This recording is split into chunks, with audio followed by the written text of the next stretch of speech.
here. Sanjay Gehani, welcome to our podcast. It's a real pleasure to have you here. We've talked before. Foster City is just a beautiful city. I'm so jealous. You know, I live in San Diego. I'm jealous of Foster City. So I wanted to kind of sit you down for a little bit. And as a former public servant myself, 25 years, I wanted to hear from you as to why you chose public service, why you wanted to be the mayor. Tell us about the challenges facing your beautiful city. Why it's considered one of the most livable cities in California on beautiful San Francisco Bay, right? So let's start with your city first. Tell us about your city, and then let's get into why you chose public service. Sure. Well, Shahryar, thank you so much for having me. I'm very excited to be here with you. Obviously, someone of your caliber taking the time to get to know Foster City and to get to know me. It's an honor. So thank you for making the time to get to know us a little bit and to get our story out to many people. So Foster City is located in the Mid-Peninsula between San Jose and San Francisco, very centrally located here in Silicon Valley. And we're a beautifully planned community. We're 50 years old this year. And we're celebrating our 50th birthday throughout the year. We've got 16 square miles of lagoon and 4 square miles of land, which make up Foster City. Very diverse, not only in ethnicity and economics, but also diverse in the engagement, thought process of the individual residents with regards to our future and where we are today. So it's a very exciting place to be. Very much family oriented. We're focused on our older adults as well as our children primarily. I was raised here in a city right next to us in Belmont, neighboring city, and in Foster City as well. My parents moved, my sister and I, from Belmont to Foster City in 1987. And it's where my wife and I decided to raise our son as well. So it's just an incredible community. And I think probably the place to raise a family in the Mid-Peninsula with 24 parks across 4 square miles. So mainly flat land, very walkable, and when you think about livability and access, tremendous access to opportunities around us. I guess the way I kind of look at it is Silicon Valley is the economic epicenter of the Bay Area. The Bay Area is the economic epicenter of California. California is the economic epicenter of the United States. And to date, the United States is the economic epicenter of the world. Right. And so it's a very interesting place to be, not just in Foster City, but in this very dynamic area. Right. So to me, it was the main reason I decided to run. I wasn't planning on it. My background is in electrical engineering. I have an undergraduate in electrical engineering and an MBA. I was in high tech for a long time, for about 15 years. And towards the end of my career in high tech, I was traveling about 17 weeks out of the year to Europe and Asia and managing a portfolio of business there. Long story short, I decided to invest in preschools, and over time decided to move away from my career in high tech and become a franchisor of preschools, so I could spend more time with the family and also own a small business, have a little more control over my time and spend my time as I wish, which I found out is tough to do anyways. But we moved our headquarters to Foster City, and so decided to come back to Foster City. I was living in South Fremont for a period of time, and then decided to come back to Foster City and raise our son here with my business in Foster City as well. Right. And when I came back, I got involved in coaching, just being in Little League and AYSO, reconnecting with my community. And I came back in 2017, and sometimes in 2018, kind of learned about some of the challenges that we were having at the council level with regards to respectful representation of our community. And I decided that there were some things that were happening that I wasn't very happy with. and I didn't want to be on the sidelines. I wanted to take an active role. I wouldn't recommend my path to council for anyone who's interested. Yeah. I would recommend getting involved early and often in advisory committees in the planning commission, Right. getting tied more to city staff and really understanding how things work, and not making an emotional decision that I made. Right. But I'm grateful that I did. And, at the time, I was very fortunate that the community that we live in got mobilized around a few things. Right. Housing, transportation were big issues for us. And the platform that I ran on resonated with the community. And at the time, we got the most votes in the history of Foster City elections. Wow. That's subsequently been passed up, Yeah. which is great. I'm very excited about the engagement level from our Right. community. But it was very telling that someone could come relatively unknown to the space and be embraced by the community for standing up for respectful representation, for civility, Right. and also having a platform that resonated with them. So that's kind of how I got involved. Right. No, that's a great story. I think it's a great American story, because I think often in public life, the general public has a general distaste for politicians continuously and endlessly being in leadership roles. So, a parent, a business owner, a non-politician deciding to make a difference in his community, that is an inspiring American story, should be replayed everywhere across the country, whether you're a Foster City or another city. So I appreciate you sharing that story. But I would say often politics is based on an emotional reaction, right? As much as we like to step back and say it's an objective, very thoughtful process, it's not. It's often emotional on both sides, and that's what really engages people to get out and vote, to run, to make a difference in their communities, from school boards to mayors to governors, right? So I get that. So looking at Foster City, I noticed that, and I'm often interested in the role of politics versus administration. As someone that has an master's in public administration, I was an academic at first. I ended up in government for 25 years, but I was always interested in the study of government, and I've always distinguished politics versus administration based on an old Woodrow Wilson essay by the same topic, politics versus administration. And so when I ask you about what you expect from your administrators, your city managers, I'm asking about what political leaders expect from their administrators. And knowing the recent change that happened a few months ago with your city management, I'm just asking, what do political leaders expect from their administrators, and how did you go about this transition? Well, I can speak for myself. Sure. I see a division of responsibility. Right. My city manager, our city manager for our city, is responsible, along with staff, for running our city. They're the full-timers. Sure. I see myself as a part-timer. Right. Not in desire, not in love for our community, but my responsibility is to collaborate with staff and make the best policy decision for our community, get the information that I need, and do my homework to work with the city, work with staff, work with the city manager's office, and make the best decision for our community from a policy perspective. I don't see it as my responsibility to micromanage the city manager. I don't see it as my responsibility. In fact, it's a violation of my responsibility to provide direction to city staff. Right.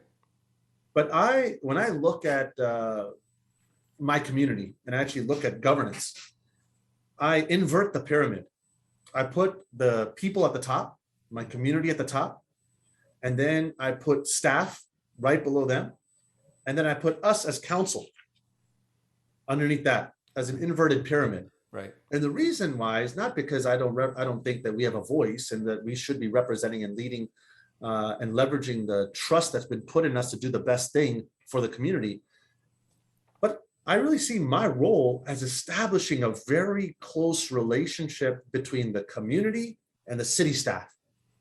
and creating an exceptional environment or supporting this exceptional environment of retention, of growth, where we don't have a revolving door of city staff, but you actually have people coming in and becoming excellent and delivering excellent services to our community, growing here in Foster City, and having very good relationship with the community. They're the long timers, the full timers. Right. And I think enabling that's very important. So when my community reaches out to me, one of the first things I do is I take the call or the email, we engage, really get to the heart of the matter, and then make the right connection with the city manager with some background, so that then he can make the right connection with the appropriate staff member, and they can solve the problem and raise it back up. Should it require new policy direction, guidance from council, bring it back up. Right. I don't see myself as the problem solver. Right. When it comes to these issues. So what I think we're looking for in a city manager, and we're always looking for, is someone that not only has the traits of a leader, that actually can establish the appropriate culture within City Hall, but can really establish the appropriate culture within the city, so that engagement's occurring in a transparent way, in a respectful way, where more people want to come in and engage. Right. Than sit at home and say, hey, you know what? They don't listen to me. Right. They're not really interested. I come in and say stuff. No, they'll just do what they want. Yeah. That leads to apathy. Yeah. And to me, apathy is a direct threat to democracy. Right. Yeah. Everyone sits home and expects somebody else to worry about their problem, and it just doesn't happen, as we of course see in national politics. But I think you hit on a very important point, and in government you hit on many important points, but the one that I think most of the public don't know is that role of political leaders not to get involved or micromanage with staff. That your role is to maybe set policy or with your colleagues on the council to develop large-scale vision for your city, and then you communicate that to your selected city manager, and then you hold that person accountable to implement with his or her staff. But you don't kind of bypass that inverted pyramid that you mentioned because of just the structure of public administration. It's meant to work with those administrative leaders, and then from there you hold that person accountable. And I think people don't always recognize that. They feel like, oh, if you know a council member or a mayor, you can call them up and they're going to just fix your problem. That doesn't quite happen in government life. It's good for the conversation, and I'm very heartwarmed to hear that obviously you take the time to speak with your constituents. You're in a coveted position to have a small enough city to be able to do that. Most mayors don't get to do that. They have a very large administrative staff under them, right? San Diego's no different. There's like 50 people in the mayor's office, and so it's tough to have that personal connection. So that small city, you know the mayor, you see the mayor, walking on the street, and you can go say up and say hi. That's kind of cool. That's kind of nice that you have that connection with your constituents. It's great as a council member, right? Because when we've done this by rotation, mayor, vice mayor, and rotating that, we're not an elected mayor. The mayor has no special powers in Foster City. In many cities in California and across the US, as an elected mayor, you have veto power, other things. Right. That's not the case. Right. It's primarily ceremonial. The mayor runs the meeting. The mayor represents the city at external events, represents the city at internal events as well. Sure. But at the end of the day, there's 5 of us, each with the same power of vote.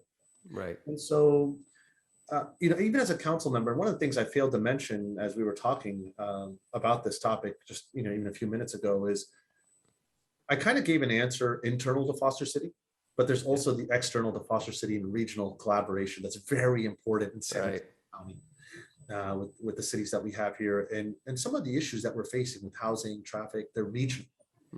And so really representing not just Foster City, but having a comprehensive view of what would benefit us as a region, and collaborating with other electeds to kind of bring that to the forefront, to the benefit of the residents of many of our communities, all of our communities, is an important responsibility. So, because once you start doing that, now you really get a stronger voice at the state level, right? So it's not just Foster City talking. Right. San Mateo County can work with our elected officials and at the state level and really bring forth issues of concern to many cities, not just one. There's a better chance that we can improve the lives of our constituents, of our residents. Thank you for mentioning regional collaboration. One of my pet peeves, I love it. I always encourage every group of constituents, whether it's nonprofits or campaigns or cities, to the extent possible, to develop regional collaboration, either independently or through your regional bodies. Counties, there's transportation planning agencies, there's all kinds of regional bodies that traverse city boundaries, Right. that can help bring people together. Hopefully, these regional bodies don't cultivate an arena of competition for funding. That happens, right? If there's federal funding, these regional bodies end up being kind of a bowl where everybody's arguing. I want $1 million from my city. I deserve better. There's actual collaboration because the public doesn't understand a lot of these, bureaucratic intricacies. They just want to see results. They want to see that road built in front of their business or house, or that off ramp, or that park, and they don't always know how bureaucracy works. So that collaboration is pretty key. So now that we're talking about some of those regional priorities, tell me a little bit about Foster City's biggest projects, the biggest things on your agenda from a capital improvement standpoint, from things that you feel are going to be transformative to your residents. Right now, there's two. So the wastewater treatment plant that we share with San Mateo, that's a big capital improvement project. And then our levy. Right. And so those are the two biggest ones.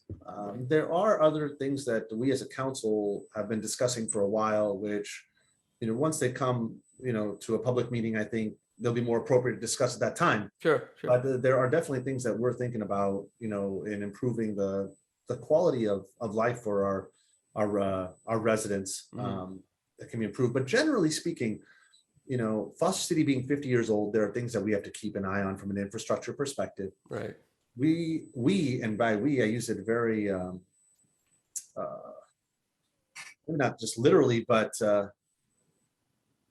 staff has done an incredible job of planning for these CIPs.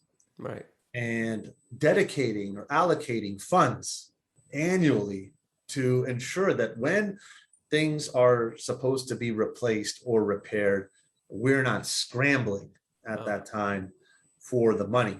And previous councils, along with staff, have done a phenomenal job of operating within budget, of really preserving surpluses, having a strong reserve, paying down unfunded pension liability.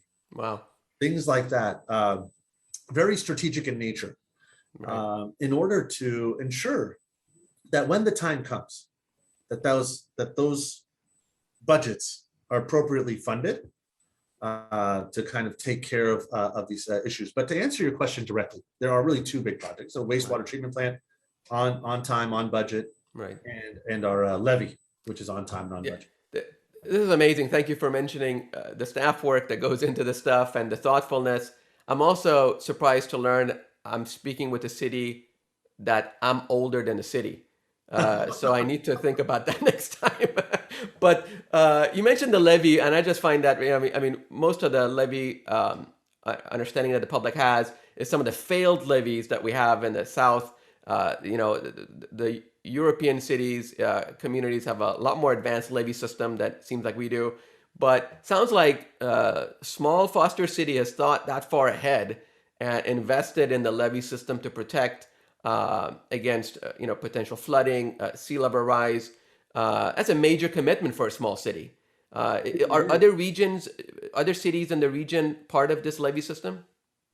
They're not a part of this levy system, but they have levies their own, around. Now, for us,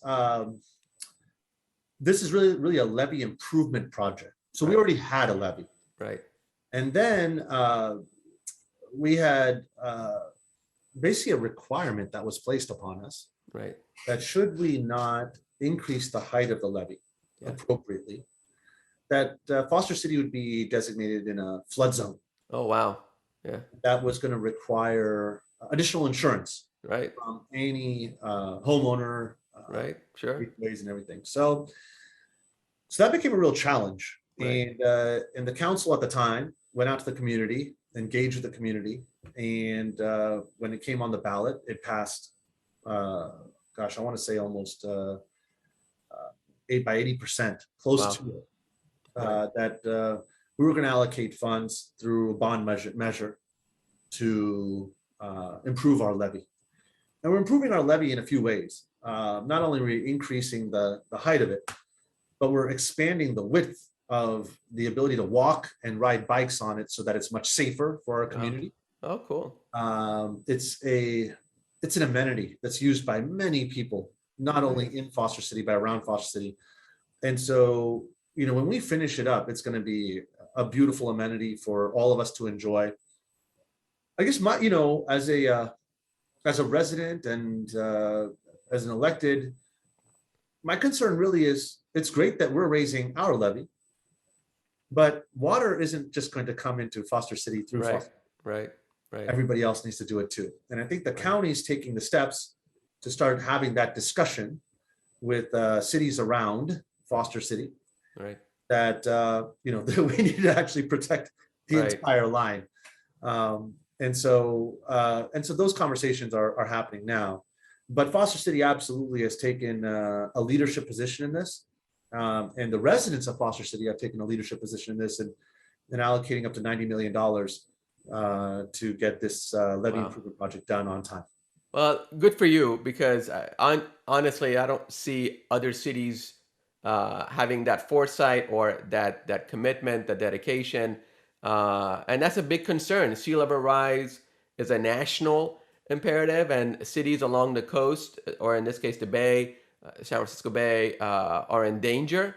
And the fact that your city has taken that initiative to protect itself, and your residents have overwhelmingly supported, is a credit, I think, to you all in that beautiful city to keep it beautiful and not suffer the consequences of really the climate change and the sea level rise that many cities around the world are going to face, whether they like it or not. So I think you guys can be a model for how to execute some of this stuff and how you can integrate that levy system into your, not only your budget, but your living, working, livable environment. Right. Instead of, take it accessible. That's pretty cool. Thank you. So I'm going to kind of last advice I always ask leaders and public servants, your best advice, you mentioned something in the beginning about don't get into it emotionally, but what's your best advice for the next generation of public servants? And what do you feel are the type of skills they need to cultivate to be useful in the public service? So thoughtful. So let me take a step back, because you made a very good point. When you look at your source of energy for making a decision, or to kind of see a decision through, emotions in this realm are very important. Right. So let me take a step back. Yes, be emotional.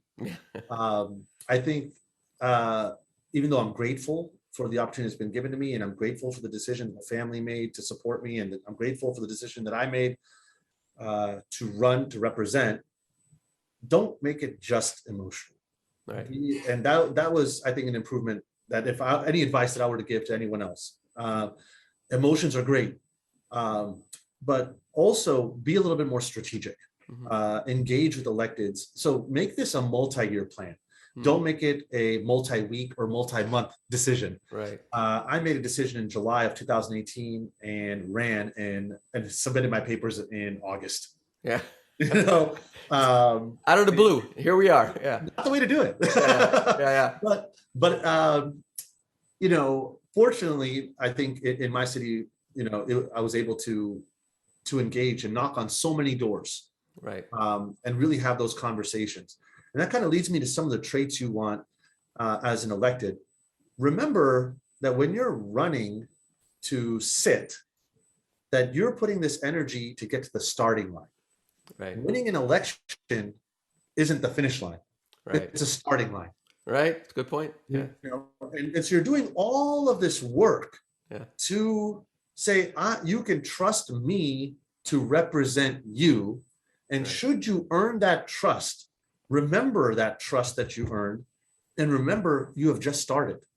And now this, of course, is assuming that someone's getting in for the first time, not running for re-election, nothing like that. So this advice is for someone new. Right. So remember, you just got to the starting line. Never forget what your community told you. Never forget how that engagement with the community, transparent, respectful engagement with the community, that culture is critical to everything that you do.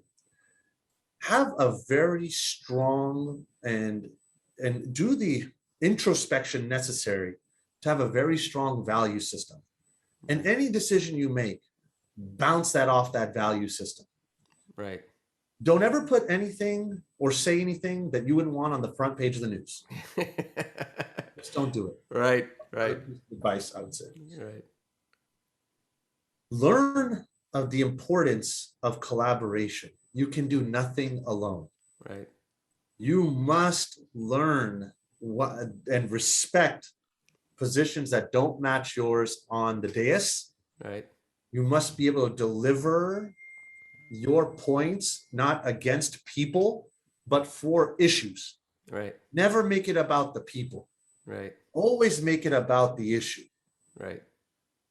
And engage, not only engage with your community, but engage with your staff. Like really become a support structure for not only your community, but get committed to your staff and make sure your staff knows, not just the staff in the mayor's office per se for the bigger cities, Sure.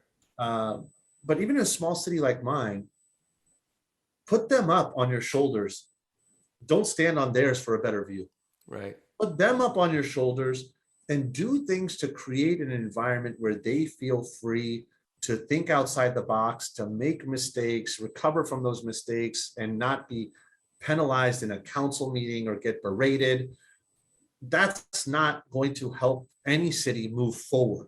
Right. You want to create a culture that by coming into City Hall, people get more energy than having to come in and be drained because of the politics or get drained because of the stress.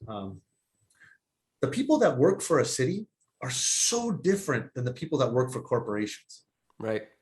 They're so different. I mean, just when they think about what they're doing and who they're impacting and who they want to receive accolades or respect from, it's the entire community. It's not your boss. Yeah.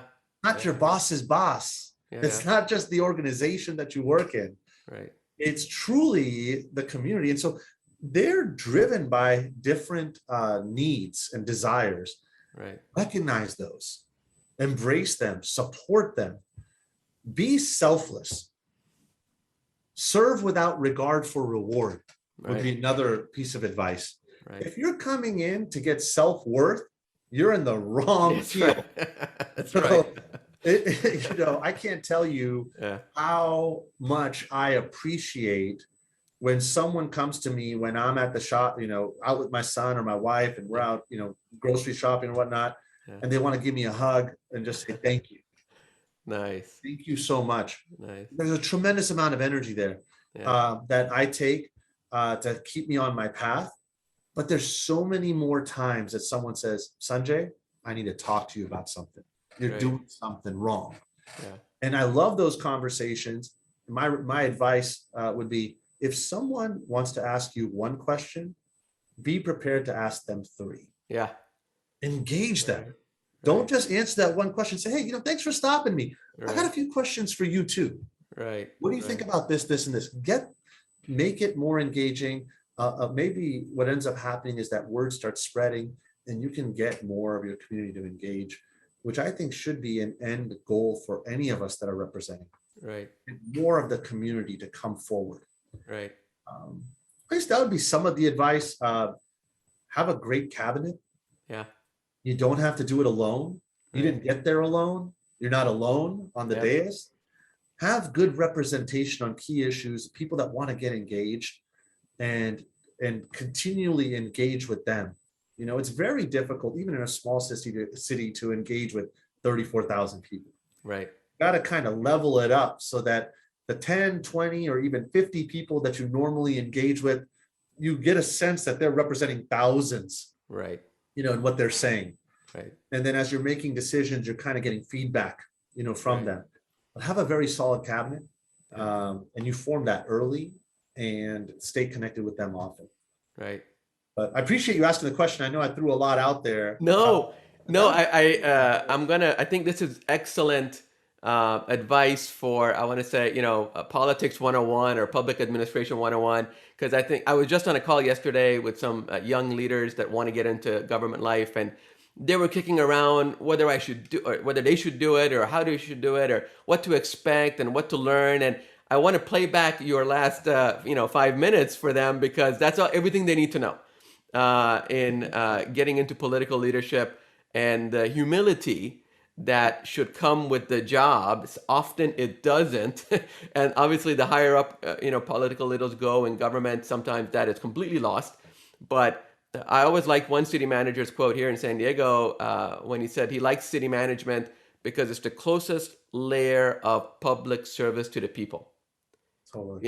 And every higher up you go, the more distant you get from your constituents. As you said, you have 34,000, which is, still a good sized city, but it's not 34 million. It's not beyond that. So Right. to have that connection with your constituency, and that humility to always want to learn from them, and ask questions from them, is the same level of courtesy you would expect to receive anywhere, right? That someone would ask you questions, even if you weren't in political office, that they would be interested in your opinion, your suggestions, how to make your city better, and how to collaborate together, and really put public servants who are motivated by entirely different set of standards and values than the private sector or pure financial gains, on your shoulders to lift them up.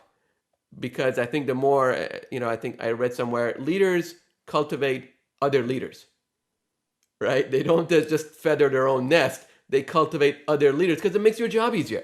It makes your job more effective if you're now surrounded by leaders who share your values, share your common goals, and are able to execute on those values. Because one person just can't do it. Doesn't matter whose name is on the ballot. No way. That's not just the way government works. You're so right.